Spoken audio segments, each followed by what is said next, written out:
प्रयागराज में छात्रों का प्रदर्शन उग्र। प्रदर्शनकारी अभ्यर्थियों ने तोड़ी बैरिकेडिंग तोड़ आगे बढ़े छात्र। एक दिन और शिफ्ट में परीक्षा कराने की मांग। प्रदर्शन के बीच अभ्यर्थी और पुलिस के बीच झड़प हुई। छात्रों को रोकते दिखाई दिए पुलिसकर्मी, बैरिकेडिंग को गिराते दिखे छात्र। प्रयागराज छात्रों के प्रदर्शन पर केशव मौर्य ने अखिलेश यादव पर साधा निशाना और कहा, आंदोलन की आड़ में माहौल बिगाड़ने की कोशिश को समझते हैं छात्र। सपा का समाप्तवादी पार्टी बनना तय। प्रयागराज में छात्रों के प्रदर्शन को लेकर बोले डीसीपी अभिषेक भारती। कहा, धरने में शामिल कुछ लोग अराजक तत्व हैं जिनकी पहचान कर हिरासत में लिया जा रहा है। इन्हीं के बीच में कुछ आपराधिक तत्व व अराजक तत्व जो हैं वो सम्मिलित हो गए और वो जो है शासन प्रशासन से छात्रों को वार्ता करने से लगातार रोक रहे थे और इनको भड़काने का कार्य भी कर रहे थे। ऐसे आपराधिक जो हैं अराजक तत्व उनको चिन्हित किया जा रहा है, उनको हिरासत में लिया जा रहा है पूछताछ के लिए। ऐसे ही कुछ 3-4 अराजक तत्वों को अभी जो है पूछताछ करने के लिए ले जाया गया है। हिंसा के बाद पहली बार मीडिया के सामने आया नरेश मीणा। कहा, पुलिस की वजह से हुआ था बवाल। एसडीएम करा रहे थे फर्जी वोटिंग, पुलिस ने फेंके थे मिर्ची बम। टोक हिंसा मामले पर आईजी ओम प्रकाश का बयान। कहा, हिंसा के दौरान 10 पुलिसकर्मी घायल हुए। अब तक 60 लोगों की हो चुकी गिरफ्तारी, किसी को भी छोड़ा नहीं जाएगा। प्रकरणों में अभी तक जो है 60 व्यक्तियों की गिरफ्तारी की गई है और इनका मेडिकल और इनका जो टेक्निकल एविडेंस के बेस पे इनके खिलाफ जो अरेस्ट के बाद जो बाकी लोगों का उनको भी गिरफ्तार करने की कार्रवाई जो है की जा रही है। 10 पुलिसकर्मियों के मामूली चोटें आई हैं, सभी ठीक हैं। कोलकाता में लॉटरी घोटाले के सिलसिले में ईडी का छापा। धन संशोधन से जुड़े भ्रष्टाचार के मामले में जांच कर रही है ईडी की टीम। पूर्वांचल एक्सप्रेसवे पर बस में लगी भीषण आग। टायर फटने की वजह से बस में लगी आग, यात्रियों में मची भगदड़। हालांकि किसी के हताहत होने की खबर नहीं। गाजियाबाद के वैशाली में स्कूल बस में आग लगी। लोगों में हड़कंप मचा। कड़ी मशक्कत के बाद आग पर काबू पाया जा सका। किसी के हताहत होने की कोई खबर नहीं। उधर दिल्ली के रोहिणी इलाके में मुठभेड़ हुई। गोलीबारी के दौरान एक शूटर के पैर में लगी गोली। अमित हत्याकांड में शामिल था बदमाश। दिल्ली में मुंडका हत्याकांड में शामिल बदमाश गिरफ्तार हुआ। पुलिस ने टिल्लू ताजपुरिया गैंग के शूटर को पकड़ा। मथुरा में पुलिस और बदमाशों के बीच मुठभेड़ हुई। नाबालिग बच्ची से दुष्कर्म का आरोपी गिरफ्तार किया गया। बदमाश के पास से तमंचा और कारतूस भी बरामद। मुजफ्फरनगर में पुलिस और बदमाशों के बीच मुठभेड़। शातिर बाइक चोर घायल हुआ। बाइक, तमंचा और कारतूस बरामद। पुलिस से माफी मांगता दिखा बदमाश। उधर यूपी के मुजफ्फरनगर में पुलिस और बदमाशों के बीच मुठभेड़ हो गई। गोलीबारी के दौरान घायल हुआ एक बदमाश। घायल पर दर्जनों चोरी के केस है। करनाल में पुलिस और बदमाशों के बीच मुठभेड़। गोलीबारी के दौरान एक बदमाश घायल हुआ। मौके से एक फरार हुआ। पुलिस वाहन पर भी गोली चलाई गई। यूपी के कानपुर में फुटबॉल मैच के दौरान छात्रों के 2 गुट आपस में भिड़ गए। छात्रों ने पथराव किया। पत्थरबाजी में गाड़ियों के टूटे शीशे टूट गए हैं। कई लोगों के घायल होने की भी खबर है। उत्तर प्रदेश के रायबरेली में दिखा रफ्तार का कहर। सड़क किनारे खाई में पलटा ट्रक। लोगों की जमा हुई भीड़। हादसे में 2 लोग गंभीर रूप से घायल हुए। बेरूत पर इजराइल के हवाई हमले तेज हुए। अटैक के बाद लगी भीषण आग। चारों तरफ दिखा धुएं का गुब्बार।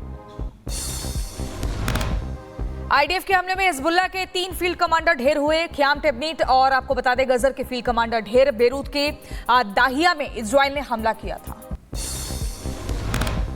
स्पेन के मलागा में तूफान ने मचाया कहर। पानी से भारी सड़कों पे वाहन चलते दिखाई दिए नजर। राहगीरों को करना पड़ रहा है परेशानियों का सामना। इटली के सिसिली क्षेत्र में बाढ़ का कहर। लोगों के घरों में घुसा पानी। समुद्र में बहे लोगों के कई वाहन। स्थानीय लोगों को करना पड़ रहा तमाम परेशानियों का सामना। ब्राजील में सुप्रीम कोर्ट के पास वाले इलाके में हुए 2 विस्फोट। सुप्रीम कोर्ट को करवाया गया खाली। विस्फोट में एक शख्स की मौत हो गई है। इंडोनेशिया में लगातार ज्वालामुखी विस्फोट से आसमान में छाया धुएं का गुबार। एयर इंडिया ने बाली जाने वाली उड़ानें रद्द की।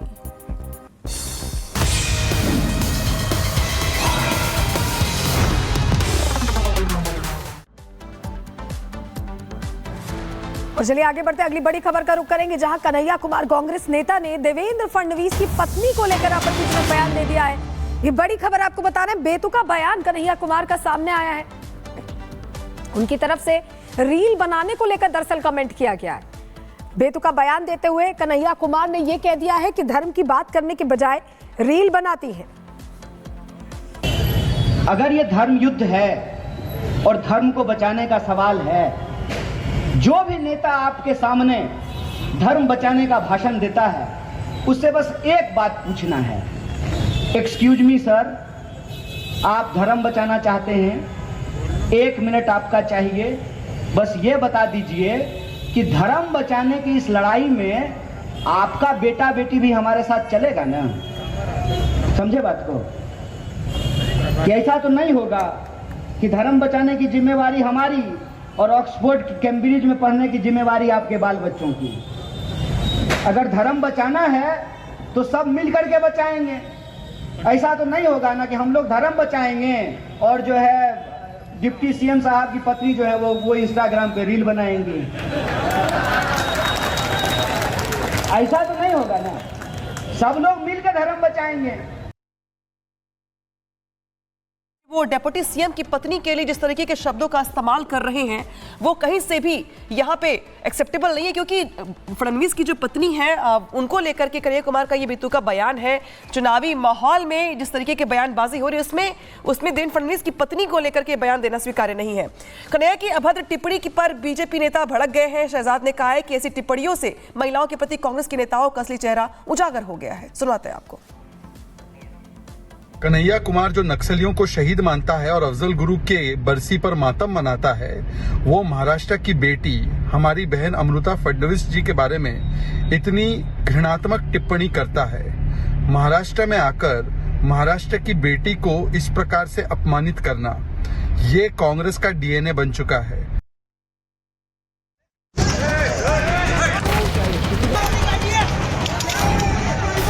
आप बताइए सच क्या है? आप बताइए ना सच क्या? क्या आप यहीं बैठेंगे या गिरफ्तारी देंगे?